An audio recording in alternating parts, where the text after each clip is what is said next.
तो भाई लोग मैं वापस आ गया हूँ अपनी एक नई वीडियो के साथ। मेरे पास आप सबके लिए बहुत सारी अपडेट है, बिल्कुल ट्राली भर भर के मैं अपडेट्स लाया हूँ आप सबके लिए। मेरे पास बिगी से जुड़ी हुई बहुत सारी अपडेट है, उनकी इंजरी से अपडेट है, साथ ही साथ उनके और रिच हॉलैंड के बीच के कुछ मामलों को लेकर भी अपडेट है, और क्रिस जेरिको ने विंस मैकमैन को लेकर कुछ बताया। इसके अलावा जो हमारे मिज हैं उनकी बहुत तगड़ी एक टी शर्ट निकाली गई है WWE शॉप पे, और सऊदी अरेबिया में एक बहुत तगड़ा मैच होने वाला है। तो ये सब मैं आपको बताऊंगा इस वीडियो में, तो देर किस बात की, शुरू करते हैं। और आज की जो हमारी पहली स्टोरी है वो जुड़ी है मिस से, और पिछले कुछ हफ्ते से WWE मिस की गोटियों पे कुछ ज्यादा ही ध्यान दे रही है। इस एग्जांपल के लिए मैं आपको बताता हूँ कि पिछले हफ्ते मंडे नाइट रॉ पर एजे स्टाइल्स ने भी कुछ ऐसा कमेंट किया था उनकी गोटियों पे। तो WWE ने इन गोटियों वाले इस मामले को लेकर पूरी एक टी शर्ट निकाल दी, पूरी एक मर्चेंडाइज निकाल दी मिस की, और आप खुद पढ़ सकते हो कि इस टी शर्ट पे क्या लिखा है, hello my balls are massive.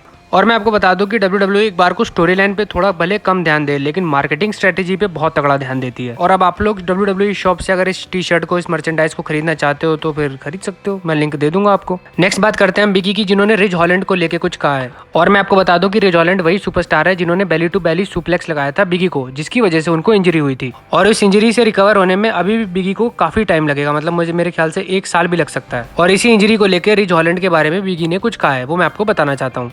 मेरा रिच हॉलैंड के साथ किसी भी तरह का कोई इशू नहीं है, और वो मेरे पास आया और उसने मेरे साथ बहुत ही अच्छी बातें करी, और जो भी रिंग साइड में हुआ वो बहुत खतरनाक था। इसके अलावा ये काम भी बहुत खतरनाक है, और जिस तरह के काम के लिए हमें साइन किया गया है वो बहुत ही खतरनाक है। और मुझे बड़ा अफसोस लगता है कि जिस तरह मेरा मतलब ये हाल हो गया, मेरे को इंजरी हो गई, लेकिन मैं मरा नहीं हूँ, मैं जिंदा हूँ, और मैं आगे भी अच्छा करता रहूंगा। और इस स्टेटमेंट से ये लगता है कि बिगी रिच हॉलैंड से कोई खास नाराज नहीं है इस पूरे इंसिडेंट को लेकर। और दूसरी चीज जो मुझे लगी कि बिगी काफी होपफुल भी है कि वो जल्दी ठीक भी हो जाएंगे। और मेरे पास एक और न्यूज भी है बिगी को लेके जो काफी पॉजिटिव है, वो मैं आपको बताना चाहता हूँ। तो बिगी ने अपने ऑफिशियल ट्विटर अकाउंट से अपनी इंजरी को लेके कुछ अपडेट दी, वो आप देख सकते हो स्क्रीन पर।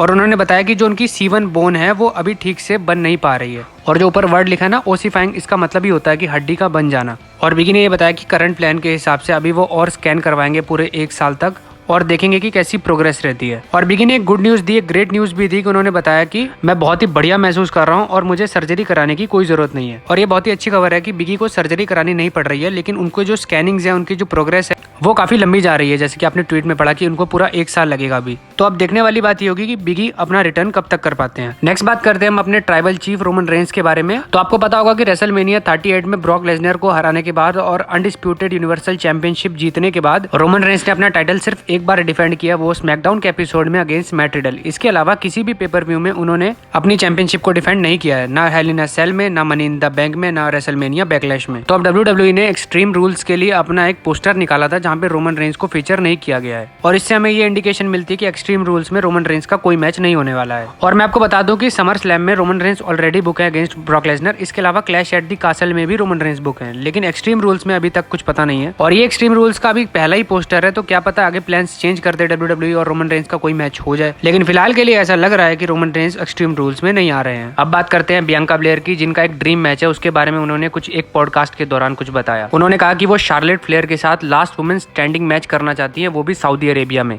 और जो एग्जैक्ट लाइन बियांका ब्लेयर ने बोली वो ये बोली कि मैं शार्लेट फ्लेयर के साथ पहले भी मैच कर चुकी हूँ, क्राउन ज्वेल से ठीक पहले का जो मंडे नाइट रॉ का एपिसोड था उसमें, और वो मैच डिस्क्वालिफिकेशन के साथ एंड हो गया था, और वैसा मैच हमें दोबारा करने की जरूरत है। और आगे बियांका ब्लेयर ने ये कहा कि ये एक लास्ट वुमेन स्टैंडिंग मैच होना चाहिए, और मुझे ऐसा लगता है कि मैं और शार्लेट इस मैच में बिल्कुल जान लगा देंगे, और इसमें अगर हमें सब कुछ लगाना होगा, टाइटल लगाना होगा, तो टाइटल भी लगा देंगे, और दिखा देंगे सबको कि कौन वो टाइटल लेके जाता है और कौन है सबसे टफ। और इसमें कोई इफ एंड बट वाली कोई बात नहीं होनी चाहिए। अगर कोई वुमेन जीतती है तो वो बेस्ट कहलाएगी, तो वो बेस्ट ही कहलानी चाहिए। और इस स्टेटमेंट के बाद मुझे ऐसा लग रहा है कि बियांका ब्लेयर को WWE कहीं ना कहीं सऊदी अरेबिया में बुक करना चाहेगी, क्योंकि वो रॉ वुमेन्स चैंपियन है। और दूसरी बात यह है कि पिछले 2 सालों से WWE ने अपने वुमेन्स मैच कराए हैं सऊदी अरेबिया में। इससे पहले नहीं करा पाते थे, क्योंकि वो थोड़ा कल्चर का इशू आ जाता था बीच में, और कई महीनों से रूमर्स भी चल रहे हैं कि शार्लेट फ्लेयर अपनी वापसी भी करने वाली है। और आपको भी पता है कि मैं आपको पहले की वीडियोस में भी बता चुका हूँ कि शार्लेट फ्लेयर अपनी वापसी करने वाली है। लेकिन ऐसा धाकड़ मैच जिसमें लास्ट वुमेन स्टैंडिंग मैच मैं जरूर देखना चाहूंगा सऊदी अरेबिया में, Charlotte Flair versus Bianca Blair, क्योंकि दोनों ही बहुत अच्छी एथलीट है। और मेरे ख्याल से वो एक ही मैच होगा, चाहे वो रॉ वुमेन्स चैंपियनशिप के लिए हो, चाहे वो स्मैकडाउन वुमेन्स चैंपियनशिप के लिए। मेरे ख्याल से एक ही वुमेन्स वाला मैच होगा, तो देखते हैं किसको मौका मिलता है। नेक्स्ट बात करते हैं हम क्रिस जेरिको की, जिन्होंने एक समय को याद किया जब विंस मैकमैन ने उन्हें कहा था कि काश मैं भी इन सब से निकल पाता।